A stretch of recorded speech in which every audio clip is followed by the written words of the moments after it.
With Wealth for Life, there is a little bit of personal care.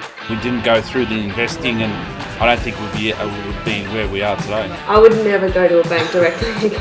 Let's do it together. They're giving me more confidence. We feel totally secure now. It was just easy. There's a capability there that we didn't even know we had. Stressful wise, Anthony's always there. After the first meeting, those fears were gone. They make us comfortable before we made the next step to invest. Who wants to work until they're 80? Seriously. We actually have seen the benefits. It's like nothing's changed, but we're getting wealthier every day. They've laid out the plan out for the next 20 years and looks great. And I know exactly where I'm going. They really are the real deal. We feel included. I'm able to retire at a very young age. We're in the process of building our dream home after 18 years being stuck in the one home. Financial independence for us and for our children. Build something for our son, Rocco. And set up our kids' futures as well. Set themselves up for life. They were amazing. So certainly will make a big difference to you. They changed our lives. We feel included. Go to Wealth for Life. Full stop.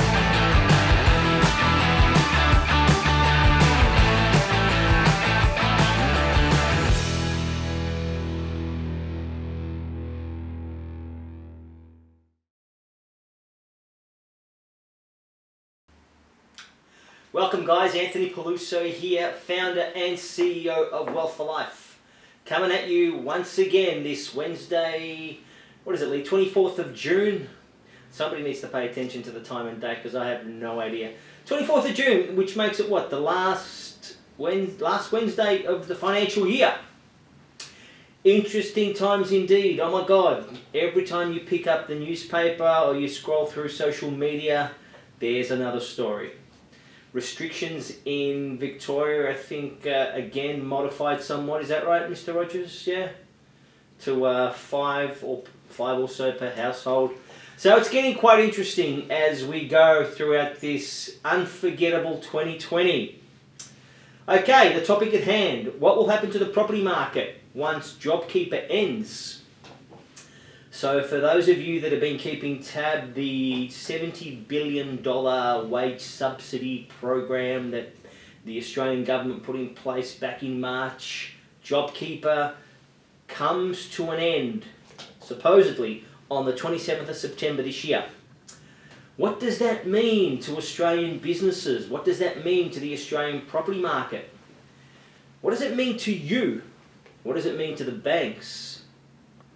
And what are each states within Australia? Are they going rogue and putting something together separately to the federal government to support their states? We've already seen a portion of that with Western Australia, how they put together their own real estate home buyer boost program earlier this year, different to what a majority of Australia had in place. But let's have a look at what this means for Australian businesses. So $70 billion JobKeeper subsidy program. Since March, 838,000 or thereabout jobs have disappeared from the Australian economy. Most people are predicting insolvencies, businesses to go under, people to stay unemployed or to go unemployed in September when this ends. 72% of businesses have actually taken a massive hit in revenue. 73% of businesses have had to go on board with things such as JobKeeper. And the hospitality, retail, parts of the trade industry and tourism obviously have taken a significant hit. I don't know, can we actually we leave the country yet or not? Only with sort of special exemption. Okay. You know, like school. Gotcha. Certain business. Here's one. Can we leave the planet? That's one that I want an answer to. Anyone's got an answer to that, let me know, please. I am all ears. So, you know, most people are predicting a big spike in unemployment come the end of JobKeeper. Because remember, you know, a lot of people are holding on right now because of this JobKeeper program, the $1,500 a fortnight. So when they take that away, most people are going to go unemployed, be unemployed, right? So we're going to know a little bit about this in approximately 1 month's time when the government releases some modified, albeit small, budget. And they will talk about the results of JobKeeper and I think it's at that point where they're going to make a very, very big announcement. Okay, I personally think that they cannot just rip JobKeeper out as of the 27th of September. Okay, some people are saying that it'll be a gradual exit, so bit by bit they'll take specific industries and give people plenty of warning prior to it, which I think they're doing now already. I personally think there's something else on the agenda right now. We will know more about that when they release their budget, fiscal budget, on the 23rd of July. I'm not sure what that's going to look like. Again, you know, nothing could have prepared any government, anyone on the planet, for what happened in 2020. So that'll be interesting to have a look at that. But I know the government is under a lot of pressure right now by labour unions, different industries, economists, builders, banks, you name it. Especially people in the tourism and hospitality industries, they're really lobbying to get an extension to JobKeeper way beyond September. So, what does that mean to the Australian property market? Okay, well, all of you people tuned in, right? Again, it's going to be based on employment. Okay, that's always been the X factor. But I will share something with you. And when I say employment, I'm talking about unemployment and underemployment. So you've got people right now on, you know, programs like Job Seeker, which is when you're looking for work, and then you've got people on JobKeeper, where, you know, in some cases your hours have been reduced, right? To if your organisation's just relying on JobKeeper, or in some cases you're maintaining your same hours of work but still on JobKeeper, depending on your salary and when you started and so forth. But one thing I've realised and observed, you know, the best way to predict the future is to look at the past, right? So if you have a look during times of crisis, and, you know, I'll mention a few with 9/11 and Y2K. I remember being amongst that in the corporate world in Y2K. You know, that was ridiculous, right? All this hoo-ha, for absolutely zero. Right? But if you have a look at the crisis that we've had in Australia, and I can't talk about the rest of the world, but Australia, when we come out of a crisis, and I talked about this in a previous webinar we did, our markets have done very, very well. We are very resilient as an economy, and our real estate market is very resilient outside of a crisis. So I personally think, given the conversations I've had with economists, lenders, mortgage brokers, different parts of our industry, I personally think the government is going to have to continue some form of fiscal assistance for the next few years. Okay? I just don't think we're in a position right now, because there is so much uncertainty. I don't think we're in a position right now where our government can just rip JobKeeper out. Okay? I think the Q4 figures, if they do that, I mean, we will have an economy that will collapse. I think starting the 1st of October, if there's not going to be any assistance given after that. That's my personal view, and it's just my opinion. You know, this is going to take a lot longer to recover than what most people are predicting. And keep in mind, you know, our government needs the economy to be functioning. It needs it to be opening, and it needs people employed. Okay, and given that we are in the real estate construction industry, we're in the retail industry, we're in the health industry, you know, our biggest industries by far in terms of GDP, you know, it needs to have those industries continuing to perform. They need to be stimulated, they need to be employing people, they need to be turning revenue, they need to be profitable. They underpin our entire economy, okay? So I personally just don't see a government ending this like that without some sort of further assistance, okay? From what I'm starting to read right now, banks are actually working with the governments as we speak to look at some alternative measures come end of September, okay? Now, what can come out, what may come out of that, I don't know. But here's the one thing, guys, like, we're all in this together. There is no industry, there is no employer that's been affected hasn't been affected by this. Okay, so it's not as if anybody can sit there on their own and not worry about what the rest of the country is doing. Everybody has been affected by this. So whatever the government does, it will have an impact on every industry, even some of those that are doing quite well. Okay, I mean, take a look at lending right now. Okay, so for those of you that have tried to go for a mortgage over the last few months, it's absolutely hell. Okay, more so with regards to turnaround times and lead times. Okay, you've got most banks. ANZ Bank, what was it, Lee? Today, I think, announced they closed down 90 offices. Okay, 90 outlets. Wow. Right, that's insane. Okay, so they've got a lot of people now working from home, and that's working for some industries, right? But the turnaround times are much greater when it comes to getting a loan assessed, and taking it through the actual finance process. So if you're looking to apply for a loan, and yes, it's quite attractive right now what banks are doing and what the government's doing with regards to real estate and homeowners, please, right, understand you need to be patient. Okay, things are taking a lot longer to get through. And banks aren't going to rush because of you, okay? No matter what deadline you've got. They've got a lending criteria that they've got to look at. They've got to be diligent, given the Haynes Royal Commission earlier this year when that got released? And last year. Oh, earlier this year. I think it was earlier this year, right? What a year, Lee. Yeah. What are we missing from this year? We've had the fires. We've had the Haynes Royal Commission. Right, what else? We've had, obviously, COVID. We've had the riots. Earthquake. No, I think we didn't get that. I think New Zealand got it all. Oh, yeah. What are we waiting on now? Yeah. What are we waiting on? Wait, let me have a look. Let me have a look out the window. What do I see in the sky? A tsunami? Guys, listen. You got to take it with a grain of salt. You got to see the lightheartedness in this. It's been a crazy year.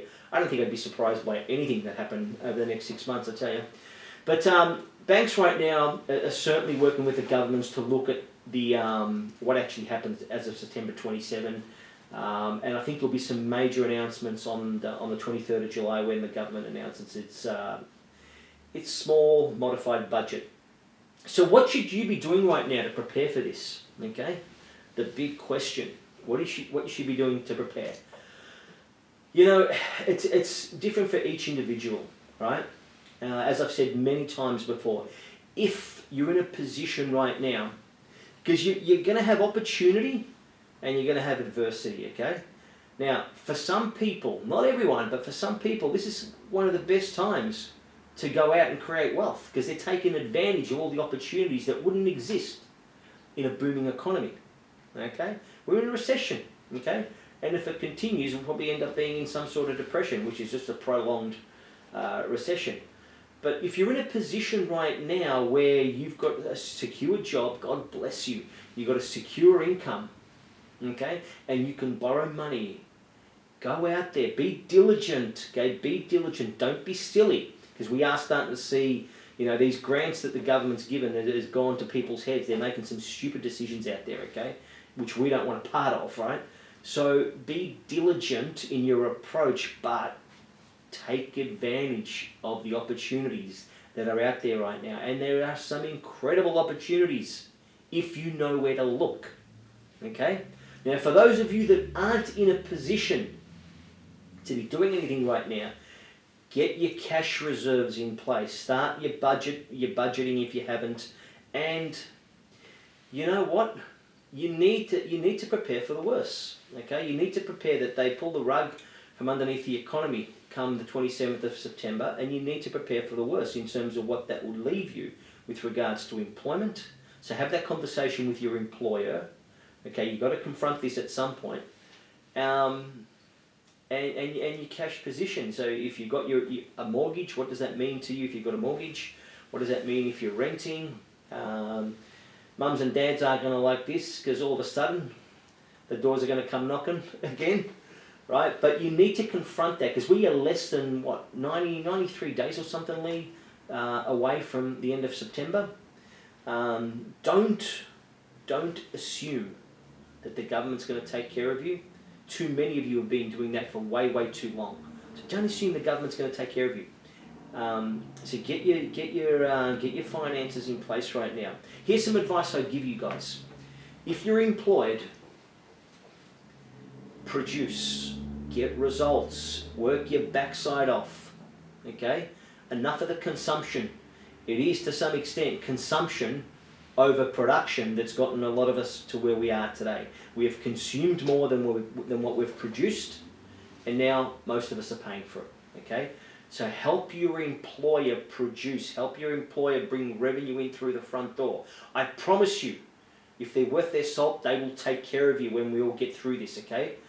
That's what I'd be doing if you're an employee. Go beyond that. If you're on JobKeeper, okay, and your hours have been reduced, find ways that you can actually enhance and help your employer, okay? They will take care of you when we're all through this, okay?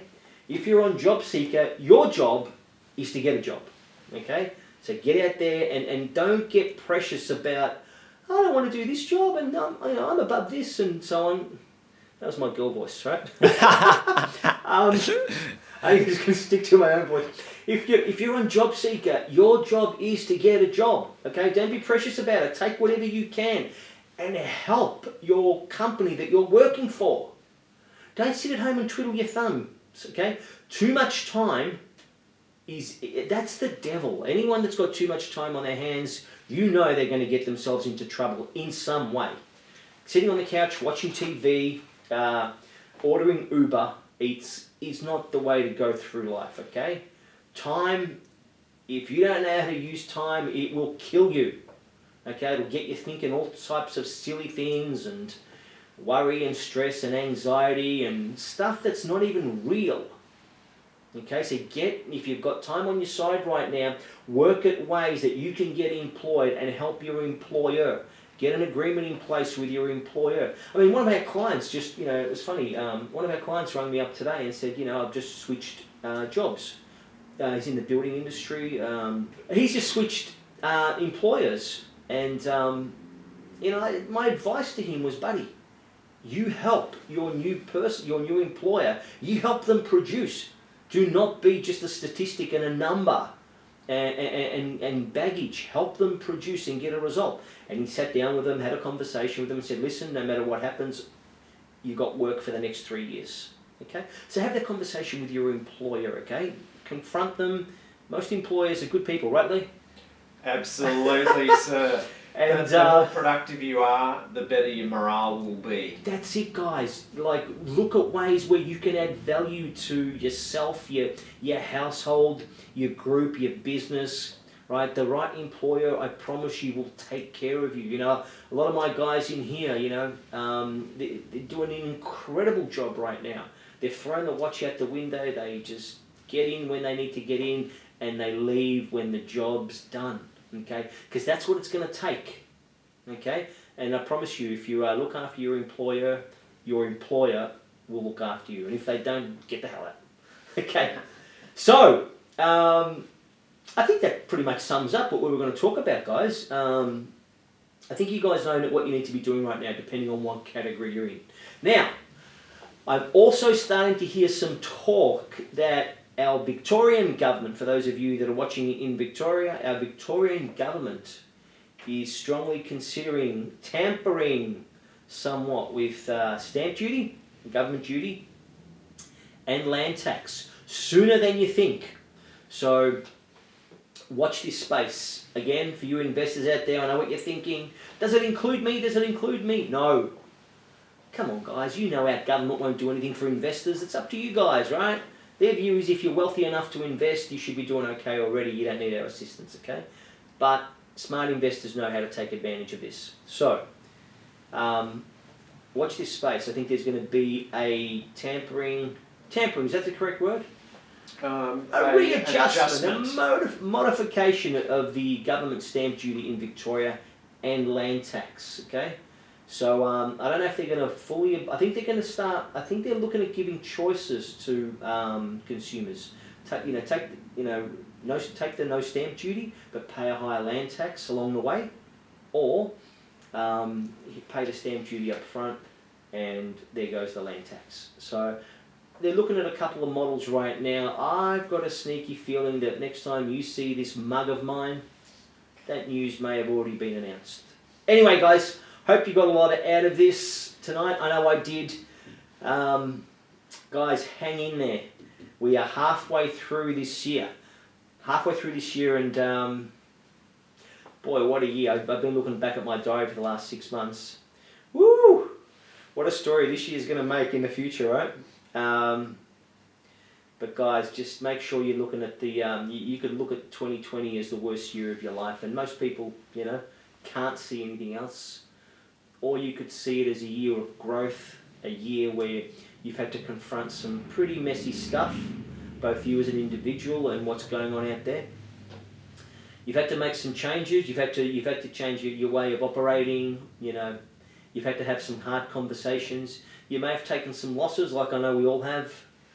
But there's also good in this, okay? And sometimes I know it's difficult with all the shit that's going on around us to actually find the good, right? And even the guys that are doing very, very well in life, believe me, I've had their times over the last 6 months. So stay positive. Talk to someone that's going to enhance you and give you some good news. You don't need to hear the bad news out there, okay? There's enough of it there. It's funny, I was saying before, I don't even have a TV in the house right now. So, you know what? I'm actually not missing it either, right? So, just watch what you put your attention on, okay? What you put your attention on should make you feel better, should enhance your energy, your tone, okay? Pick up a good book. Have a conversation with a really, you know, someone who's really high-toned or, you know, doing quite well in life. Doesn't mean that you don't confront what's real, right? But how do you know what's real, okay? Just because you hear it on the news, guys, it doesn't mean that it's real. And I'm not going to get involved in any conspiracy theories or anything like that. There's enough of that going around as well. But just have a look at what you're putting your attention on. And my advice to you is to look.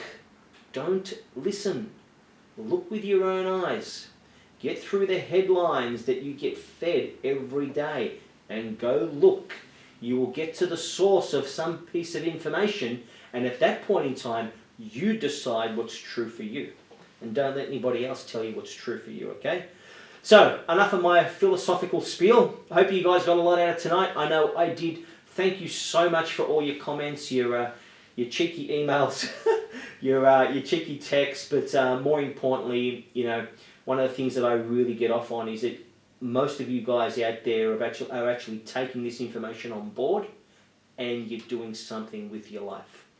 And if that's all I do for people in this world, then, you know, I'm going to die a happy man one day. So thank you so much. 1300 793 877 if you need to have a chat. Do I sound like some sort of helpline just now? No? 1300 793 877 wealthforlife.com.au. Give us a call. You know, man, for homeowners, boy, have we had a great time over the last few weeks as homeowners. And for investors, stay tuned, okay? Stay tuned. We have something very, very special coming up for you. You don't want to miss out. Thanks, guys. Have a great week and happy end of financial year. We'll see you on the flip side. Thanks, guys.